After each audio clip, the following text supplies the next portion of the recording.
Alors bonjour à toutes, bonjour à tous, Valentin Enfant avec vous pour ce point de marché du 30 août 2017. Pas de titre aujourd'hui, pas d'inspiration. On commence tout de suite par avertissement gasseux et risque. Alors, trader avec effet de levier comporte un risque élevé et ne peut être approprié car vous pouvez subir des pertes supérieures à votre dépôt. Daily FX décline toute responsabilité pour les erreurs, inexactitudes, omissions et ne garantit pas l'exactitude au caractère complet des informations contenues dans cette documentation. François, bien le bonjour à vous. Pierre-Yves également. Bonjour, son et image parfait, nous dit Luc. Écoutez, merci à vous Luc et bonjour. Gilles, bonjour, Valentin, parfait. Une deuxième confirmation, merci à vous. Frédéric, bien le bonjour également.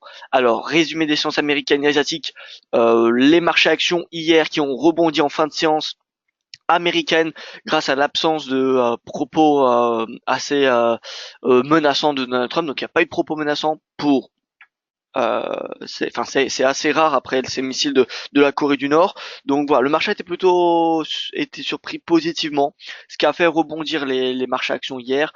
Le yen, le gold qui recule ce matin, les marchés actions asiatiques qui continuent à progresser. Donc globalement, ça devrait être une journée positive pour les marchés actions européens. Voilà. Calendrier économique. Alors, nous aurons aujourd'hui l'indice des prix à la consommation allemand qui sera publié à 14 heures. Donc concrètement, c'est l'inflation qui est attendue en progression de 0,1 point de base sur une année glissante, c'est-à-dire à 1,8. Dans ce cas-là, ça serait bullish pour l'euro, bien évidemment. Mais le plus important sera l'enquête ADP qui, euh, qui précédera le NFP qui aura lieu vendredi. Nous aurons le PIB intérieur brut annualisé, la deuxième estimation du deuxième trimestre à 14h30. Et donc voilà, et ça sera tout. Ensuite, nous aurons le rapport d'inflation de la Banque du Mexique, mais bon, à la rigueur, je ne sais pas s'il y en a parmi vous qui traitent le MXN, le pesos mexicain, mais en tout cas, moi, ce n'est pas mon cas. Donc ça ne m'intéressera que très peu. Bref, bien évidemment, l'euro dépendra du dollar. Même si à 14 heures on a la première annonce qui tombe importante et ce sera celle de l'euro, c'est le dollar qui, au final, eh bien, drivera le marché cet après-midi avec le PIB, l'enquête ADP. Voilà. Alors, bonjour François, j'espère que vous allez bien. Bonjour Franck. Alors, oui, moi je vais très bien, merci. Alors, un graphique que je voulais vous partager avec vous, les valeurs refuges et leur résistance annuelle. Donc on a le gold, comme vous pouvez le voir ci-dessus, enfin devant vous, pardon, qui a cassé ici, alors, qui a cassé ici sa résistance annuelle. Le franc suisse qui hier le dépassait, et bien en fin de compte a clôturé en dessous. Et le yen, eh bien regardez, on va le revoir après, mais le yen qui est concrètement baissier, ça c'est le yen index, hein. C'est le yen face à toutes les autres devises majeures, qui est l'équivalent du DXY, mais façon yen. Voilà. Et donc on va voir ensemble, pour moi, les stratégies qu'il y a adoptées en ce moment. Il y en a pas 36 000. Moi, le dollar, je reste assez prudent, honnêtement. Voilà, on va le voir ensemble, mais faut rester prudent, je pense, sur le dollar. Bien que ça soit baissier, ne soyons pas trop non plus short sur le dollar. Hier, j'étais très négatif sur le dollar, mais voilà, on a eu un beau renversement en fin de journée qui eh bien permis de me rappeler qu'il faut vraiment attendre les clôtures journalières avant de prendre avant de vraiment confirmer un signal. Voilà. Tout ce qui est en intraday, en soi, ce n'est que du bruit. Voilà. En tout cas, c'est ma version des choses. C'est comme ça que je vois. Donc le yen, regardez, sous résistance annuelle, vous voyez, et on a une divergence baissière. Donc concrètement, on a des points, vous voyez, des points hauts quasiment de plus en plus hauts, en tout cas stables, et on a des points hauts de plus en plus bas. Donc on a une divergence entre le prix et le yen. Alors moi, ce que j'aimerais voir, bien évidemment, ça serait que le yen index casse 50. Voilà, s'il casse 50, divergence validée, et là, le yen index, il revient, eh bien, il revient beaucoup plus bas. Et dans ce cas-là, eh bien, ça sera le tour on aura pendant quelques semaines du yen à shorter. Et donc, l'USD yen, ça sera un achat. Vous voyez comment il a bien rebondi hier. L'USD yen, faudra viser 114. L'AUD yen, faut viser 89. De toute façon, on est déjà à l'achat. Le CAD yen, alors, le CAD yen peut-être avec un petit peu moins de conviction, mais vous voyez que la tendance est plutôt haussière sur du court terme, le RSI est au-dessus de 50. Euh, Première résistance à 88,25, mais concrètement le potentiel il va jusqu'à 90. L'euro, ça va être compliqué parce que bien évidemment vous connaissez la corrélation négative qui existe entre le dollar et l'euro. Si le dollar est boule, l'euro est bear.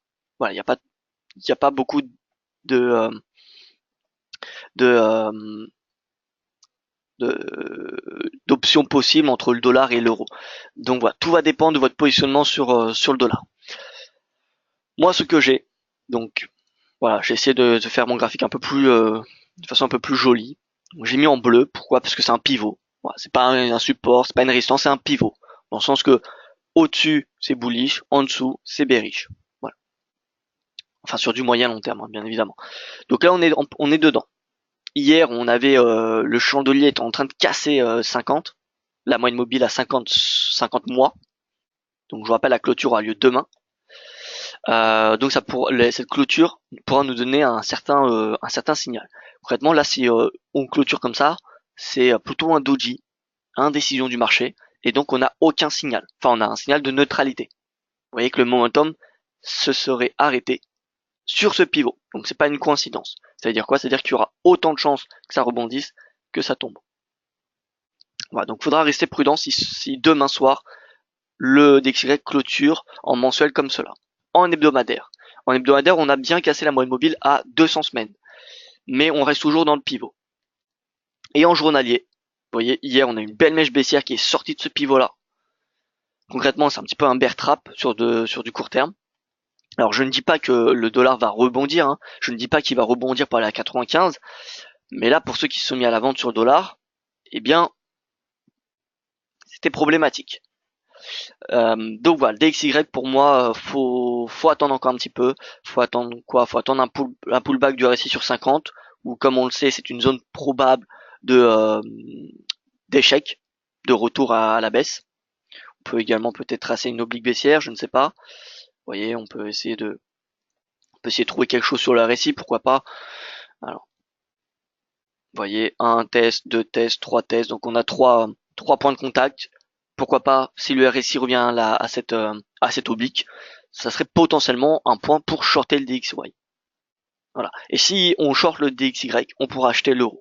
Voilà. Mais c'est compliqué, pour être avec vous, d'acheter le dollar et l'euro dans le même temps. Alors, annonce sur l'AUD cette nuit peut avoir une importance sur le gold à part de Franck. Alors, pas vraiment. Pas vraiment, en fait, c'est plutôt le gold qui a une importance sur l'AUD et non pas l'inverse. Pourquoi? Eh bien parce que l'économie australienne a une part importante d'exportation d'or pour son premier partenaire économique qui est la Chine. Les produits industriels, tout simplement, ils ont besoin d'or pour les composants électroniques qui ont besoin de plus en plus de ce matériau. Et donc forcément, si on a une réduction des chiffres macroéconomiques qui diminuent en Chine, on aura tendance à ce que le gold baisse ou ralentit, et donc que l'AUD baisse ou ralentit. Mais c'est pas l'AUD qui va faire varier le gold. En tout cas, si c'est le cas, c'est très très peu. C'est pas un facteur important. Voilà, c'est plutôt le gold qui impacte l'AUD et non pas l'inverse. Voilà. Oui, il impacte également le dollar, le tsar, pardon, excusez-moi. Si vous regardez le gold et le tsar, eh bien, ils sont corrélés positivement. Pourquoi? Eh bien, parce que c'est pareil, l'Afrique du Sud exporte des minerais, dont de l'or. Voilà. Que penses-tu d'un achat sur l'AUD yen de la part de Jean-Yves? Eh bien, écoutez, ça a tout son sens, hein. Regardez le gold. Le gold fait mieux que je vous rappelle, que Wall Street. On regarde encore une fois. Alors, on va se remettre sur. Excusez-moi, j'ai tweeté un graphique il y a pas longtemps. Alors, voilà. On re-regarde ce graphique-là. Yen Index, le gold qui est le seul à avoir cassé sa résistance annuelle. Vous voyez en fait, j'aurais pu la déplacer ici. Résistance annuelle dépassée. Donc voilà, on a un signal aussi sur le gold. Néanmoins, à court terme, je vous rappelle, on a cette oblique baissière historique qui va chercher tous les points hauts du gold. Regardez, point haut historique, point haut. Et là, il y a un échec, il y a une prise de bénéfice. Donc à court terme, l'AUD peut-être qu'il peut ralentir. Mais si on a une hausse des tensions, et même s'il n'y a pas vraiment de hausse des tensions de la Corée du Nord, le gold s'appréciait dans le fond, avec Donald Trump, voilà, qui inquiétait depuis le début de l'année, les 2 tiers du temps, le gold surperformait Wall Street. Donc le marché avait vraiment un appétit pour le gold. Donc oui, le gold est haussier. Le gold est un actif qui a un fort rendement depuis le début de l'année, et donc forcément ça tire le yen, l'AUD vers le haut. Donc pour moi, s'il y a deux paires en yen intéressantes en ce moment, c'est l'AUD yen, parce que l'AUD c'est le gold, et le CAD yen qui semble ne pas trop réagir au pétrole. Si on regarde, alors on va se mettre tac, CXY, dollar CAD avec le pétrole. Alors, on va se mettre pétrole marron, dollar CAD en jaune. On se met depuis le début de l'année. Voilà, vous voyez que vraiment le dollar CAD, il continue sa route. Alors, ce qu'on va faire, on va faire quelque chose de plus intelligent. On va pas le comparer en relatif, mais juste le superposer pour voir les moments, l'impact du pétrole sur dollar CAD. Voilà, donc on a le dollar CAD en marron. On va essayer de faire une rapide étude pour vraiment qu'on comprenne ensemble l'impact du pétrole. Donc je trace des zones où le pétrole était à la baisse, comme vous pouvez le voir ici, d'accord? Alors, je vais juste, alors 85, 70. Voilà, alors on va year to date. Donc depuis le début de l'année, on va voir quel est l'impact du pétrole sur eh bien sur l'or, sur le dollar CAD, pardon. Voilà. Ici ça baisse, donc je trace les grandes phases, hein. Je ne trace pas les petits retracements. Vraiment ça, sinon on est là encore demain.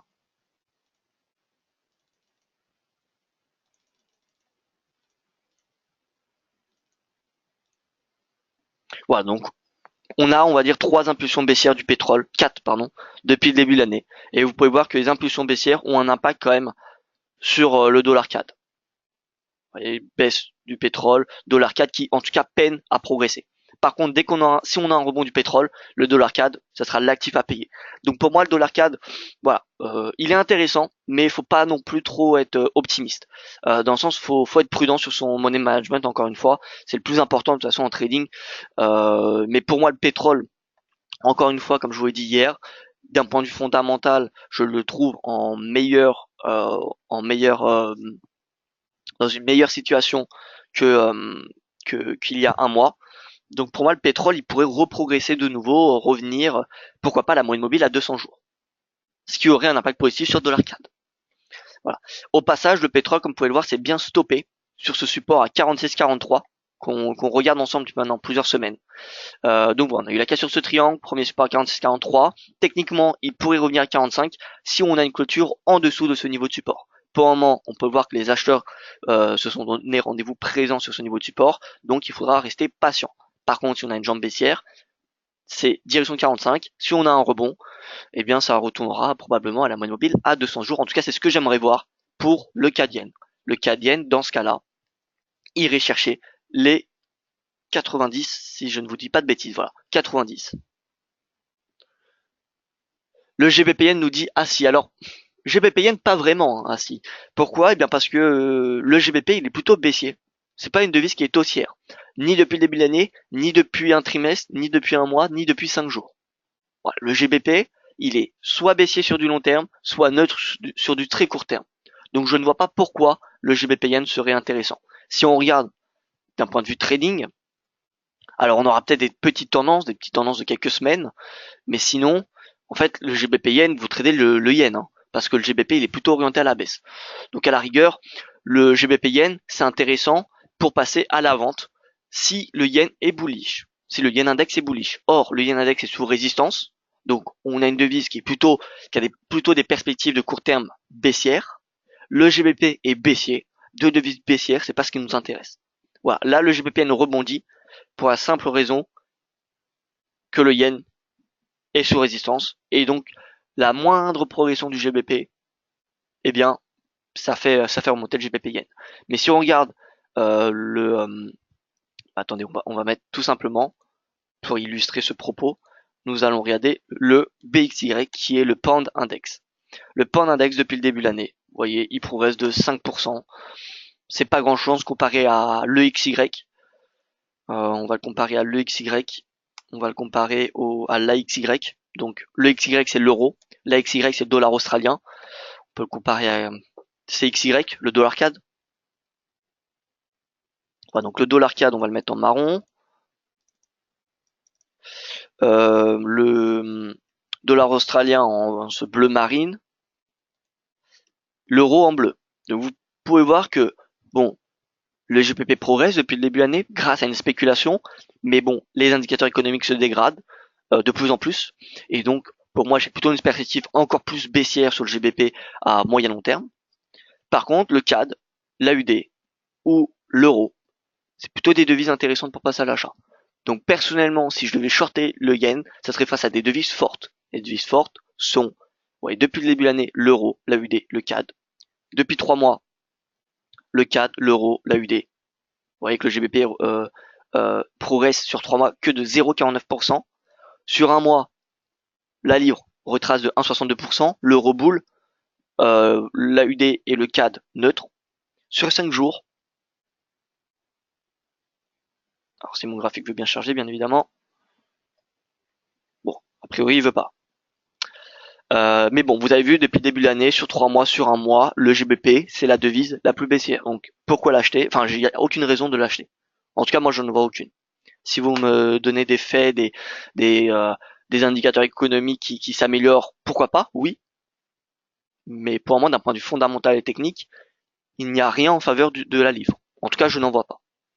Bonjour à vous, Brigitte. Devrions-nous attendre les 1300 sur le gold, mais avec le NFP, quoi faire à moyen terme? Attendre un NFP avant de prendre position de la part de Franck. Alors, écoutez Franck, c'est vrai que ça serait plus sûr, ça serait plus, comment dire, d'un point de vue sécurité, ça serait mieux d'attendre le NFP. Le NFP qui a un impact direct sur le dollar et donc sur toutes les devises majeures. Mais voilà, on va pas non plus. Enfin, après c'est à vous de voir, hein. Vraiment, ça dépend des stratégies, ça dépend de la caractéristique que vous êtes comme trader, agressif, défensif, voilà. Mais personnellement, c'est pas parce que le NFP, d'accord, il y a un NFP, donc je ne vais pas trader le dollar, mais je vais pas non plus arrêter de trader toutes les autres devises. Voilà, c'est pas parce qu'il y a un NFP qu'il faut arrêter le forex. Enfin, en tout cas, c'est mon opinion. Voilà, c'est vraiment mon opinion. Après, c'est sûr que c'est plus sûr d'attendre le NFP. Ça c'est clair. Euh, c'est clair que c'est beaucoup plus sûr, surtout sur l'or. L'or, selon un FP, pourrait revenir à 1300 ou alors revenir à 1320. Mais voilà, pour moi le gold, pour moi je n'y touche pas. Si on a un retour à 1300 après le NFP, je pense que ça pourrait s'acheter si le dollar US reste sur des niveaux bas ou en tout cas ne rebondit pas. Ne rebondit pas vraiment fermement. Par contre, s'il rebondit, ça devrait faire pression sur le cours du dollar, sur le cours de l'or. Ça pourrait le faire revenir à 1283. Donc voilà, donc restons prudents. Restons prudents sur le gold. Attendons le NFP, tout comme le DXY. Voilà, le NFP c'est dans 2 jours. Donc pendant 2 jours, on va mettre de côté le dollar et on va mettre de côté le gold. Après, faut savoir que toutes les autres devises réagissent au NFP, mais de façon quand même un petit peu moindre. C'est pour ça qu'on va plutôt privilégier les paires croisées plutôt que les paires majeures qui sont cotées face au dollar, les paires croisées qui sont cotées entre autres devises majeures. Alors, par exemple, le RWNZT, le CAD, voilà, il n'y a pas de dollar dans les paires croisées. Donc on va plutôt se focaliser sur les paires croisées pour un petit peu diminuer ce risque du dollar, ce risque du NFP. Voilà. Franck, c'est une très très bonne suggestion. On fait un tour des paires majeures tout de même. Voilà, GBP/USD pour moi, je vous l'ai dit, il est baissier, il remonte mécaniquement. Pourquoi? Parce que le dollar s'était déprécié la semaine dernière. Mais voilà, je garde mon biais baissier. S'il y a une devise à shorter sur le GBP, eh bien c'est achat euro GBP. Ça, vous le savez, je le dis tous les webinaires. Mais pour moi, l'achat euro GBP est beaucoup plus intéressant. Aujourd'hui, peut-être pas, parce que le RSI est sous une résistance de momentum. Donc, il faudrait attendre que le RSI revienne près de 50. Et ensuite, il pourrait avoir une nouvelle impulsion en direction des 95. Comme vous pouvez voir, le RSI est à plat. Pourquoi? Parce qu'on est sur une résistance, vous voyez, de long terme. Donc, on a un momentum qui s'affaiblit. On a un prix qui est, voilà, on a des grandes mèches. On n'a pas de corps, ce qui est également une preuve qu'il n'y a pas de momentum. Donc là, l'euro GBP va consolider, peut-être retracer. Si on regarde l'euro GBP, si on regarde l'euro dollar, vous voyez, pareil, l'euro, il semble avoir fait un top. On regarde l'euro yen. L'euro yen devrait être soutenu par le yen, voilà. Donc c'est pas très important. Mais si on regarde l'euro AUD par exemple, l'euro AUD, pareil, un top. Si on regarde l'euro CAD, un top. Donc voilà, attention à l'euro. En tout cas à court terme. C'est ce que je constate, c'est que l'euro, il est sous résistance. Il y a une prise de bénéfice qu'il y a sur l'euro. Pourquoi? Eh bien parce que l'euro dollar, il est à 1,20. Et vous en doutez bien, tous ceux qui sont positionnés à l'achat sur du moyen long terme depuis les 1,05, quelle était la cible? C'était les 1,20. Donc c'est tout à fait normal que c'est pas forcément qu'il y a des gens qui shortent l'euro, mais il y a des gens qui prennent des bénéfices à 1,20. Donc c'est tout à fait normal. Faut attendre que le prix digère ce niveau de prix.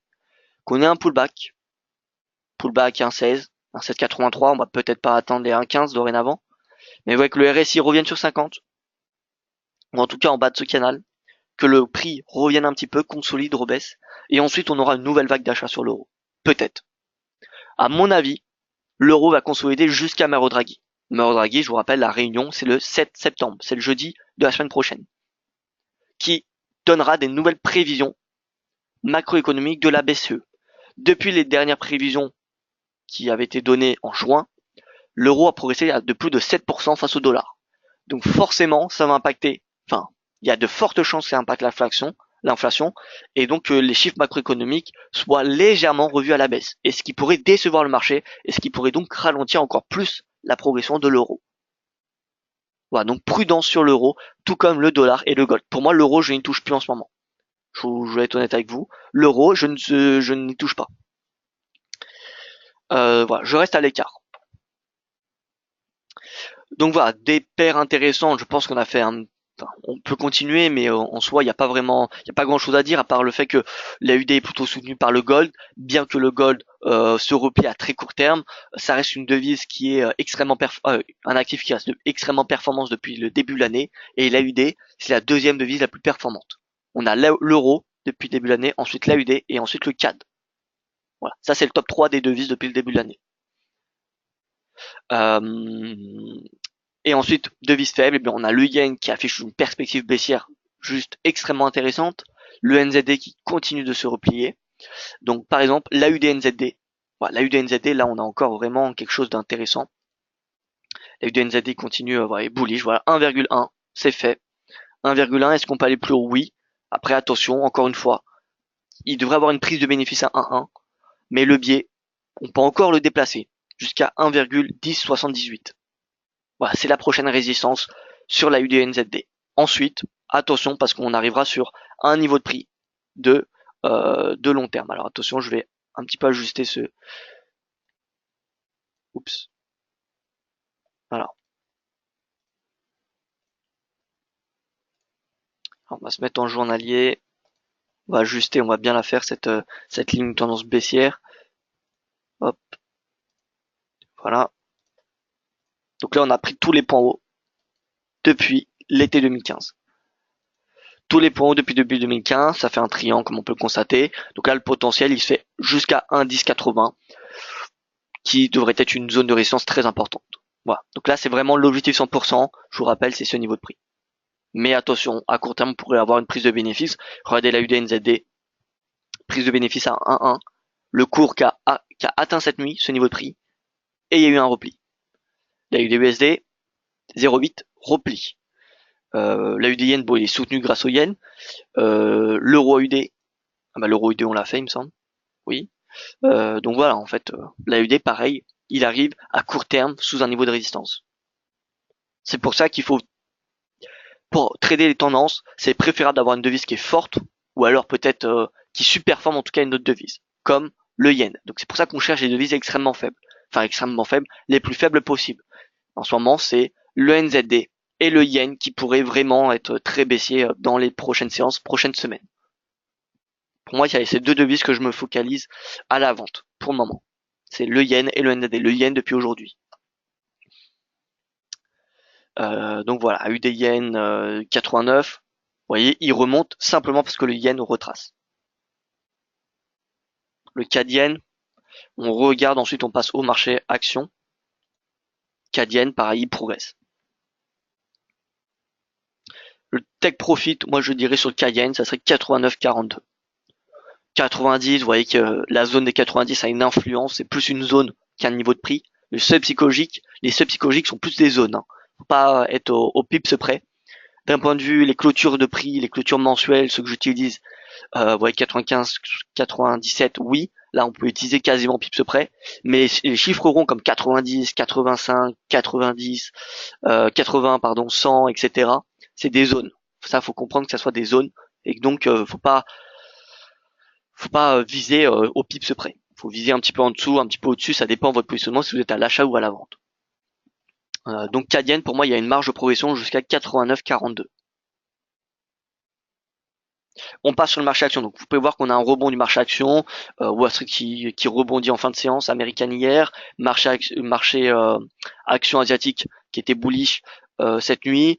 Donc voilà, l'Eurostoxx pour moi il pourrait rebondir. Il est à 3407. Ça se fait, pourquoi pas, en intraday jusqu'à 3440, 3430, 3440. Le CAC plus 0,22%, rebond sur la moyenne mobile à 200 périodes, les 5000 points qui ont été atteints hier.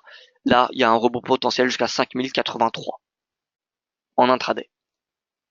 Et le DAX 12 000 points, niveau de support intéressant, d'autant plus qu'il est soutenu par les 5000 du CAC et les 3004 de l'Eurostoxx. Donc forcément l'Eurostoxx qui est sur support, le CAC sur support, donc c'est pas le DAX également 12 000. On devrait avoir un rebond d'un point de vue technique. Donc le DAX, pour moi, il peut revenir tester les 12 085 en intraday. En intraday ou dans les séances à venir. Bien évidemment, s'il n'y a pas de complications avec la Corée du Nord. Pour moi, il n'y en a pas. Pour moi, que Donald Trump n'a pas tweeté quelque chose d'explosif face à la Corée du Nord, enfin en tout cas d'inquiétant. Mais bon, s'il change d'avis, s'il reprend ses habitudes, eh bien forcément ça fera une petite secousse sur les marchés actions et donc le potentiel bullish en intraday sera à l'oubli. Oui, mais il y a les stocks de pétrole cet après-midi pour le CAD-Yen. Oui, Jean-Yves, il y a les stocks de pétrole. Après, pour être honnête avec vous, je ne sais pas si les stocks de pétrole ont un impact direct sur le CAD. Alors oui, il y en a un léger, mais